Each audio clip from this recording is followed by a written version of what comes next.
এক রাতে রাজুর বন্ধুরা তাকে এক পুরনো নির্জন ভবনের সম্পর্কে বলতে লাগলো, যা গ্রামের এক প্রান্তে অবস্থিত ছিল। ওই ভবনটি এক পুরনো হাসপাতাল ছিল, যা বহু বছর আগে বন্ধ হয়ে গিয়েছিল। লোকেরা বলতো যে সেখানে ভূতপ্রেতের বাস, এবং যে সেখানে গিয়েছে সে আর ফিরে আসেনি। রাজু যখন এই গল্প শুনল, তার ভেতরের সাহসী ছেলে জেগে উঠল। সে সিদ্ধান্ত নিল যে সে সেই ভুতুরে হাসপাতালের সত্যতা জানবেই। পরের রাতে যখন পুরো গ্রাম ঘুমিয়ে পড়ে, রাজু তার লাল টর্চ এবং ব্যাটারি চালিত হারিকেন নিয়ে নিল এবং চুপি চুপি হাসপাতালের দিকে রওনা দিল। রাস্তা নির্জন ও অন্ধকারাচ্ছন্ন ছিল। চারদিকে নিস্তব্ধতা চেয়েছিল এবং শুধুমাত্র রাজুর পদধ্বনি শোনা যাচ্ছিল। হাসপাতালের কাছে পৌঁছাতেই রাজু দেখল যে ভবনের উপর ধুলো ও জাল পড়ে আছে। ভাঙা জানালা দিয়ে ঠান্ডা বাতাস আসছিল, আর দরজার তালাটি মরিচা ধরে গিয়েছিল। রাজু দরজাটি খুলল, আর সেটি চিচি শব্দ করে খুলে গেল। ভেতরের দৃশ্য আরো ভয়ঙ্কর ছিল। দেয়ালে পুরনো বিবর্ণ পোস্টার ঝুলছিল এবং মেঝেতে ভাঙা কাঁচ ও পুরনো কাগজ ছড়িয়েছিল। এক অদ্ভুত গন্ধ বাতাসে মিশেছিল।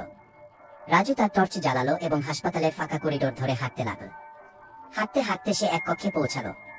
সেখানে সে কিছু অদ্ভুত শব্দ শুনতে পেল। সে আস্তে আস্তে সেই শব্দের দিকে এগোলো।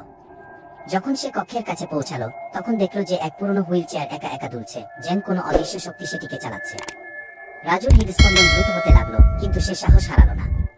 সে কক্ষে পা রাখতেই হঠাৎ এক প্রচন্ড শব্দে কক্ষের দরজা বন্ধ হয়ে গেল। রাজু পেছনে তাকালো, কিন্তু সেখানে কেউ ছিল না।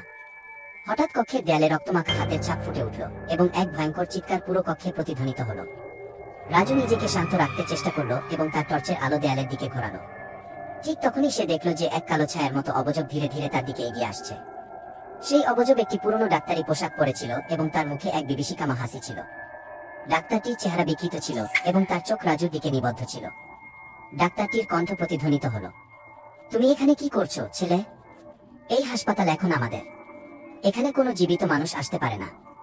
রাজুর মনে হলো এটি কোনো সাধারণ ডাক্তার নয়, বরং সে ছিল ডাক্তারটির আত্মা, যে এই হাসপাতালে নিহত রোগীদের আত্মাদের সঙ্গে আটকা পড়েছিল। রাজু তার লাল টর্চ শক্ত করে ধরল এবং জোরে বলল, আমি এখানে সত্য জানতে এসেছি। আমি কোনো কিছুকেই ভয় পাই না। ডাক্তারটি বিকঠাসিতে ফেটে পড়ল এবং তার দিকে এগিয়ে আসতে লাগলো। কিন্তু ঠিক তখনই রাজুর মনে পড়ল যে তার দাদি বলেছিলেন, ভূতেরা অন্ধকারে শক্তিশালী হয় কিন্তু আলোকে ভয় পায়। রাজু তার টর্চের আলো সোজা ডাক্তার ভূতের দিকে ফেলল এবং আলো আরো উজ্জ্বল করল। ডাক্তারটি চিৎকার করতে লাগলো এবং ধীরে ধীরে বিলীন হতে লাগলো। কয়েক মুহূর্তের মধ্যেই সে পুরোপুরি উধাও হয়ে গেল এবং কক্ষটি আবার নীরব হয়ে গেল। রাজু স্বস্তির নিঃশ্বাস ফেলল এবং দ্রুত কক্ষ থেকে বেরিয়ে গেল। সে বুঝতে পারল যে এই হাসপাতালের সমস্ত ভৌতিক ব্যাপার কেবল সেই অন্ধকারের কারণে ঘটছিল। সে তার টর্চের আলো দিয়ে বাকি কক্ষগুলিও দেখল এবং বুঝতে পারল যে সেখানে কিছুই ছিল না, কেবল পুরনো আসবাবপত্র এবং হাসপাতালের স্মৃতি ছিল। পরের দিন সকালে রাজু গ্রামে ফিরে গেল এবং সবাইকে হাসপাতালের সত্যতা জানালো। আর গল্পটি এখানেই শেষ। ভিডিওটি লাইক করুন এবং চ্যানেলটি সাবস্ক্রাইব করুন।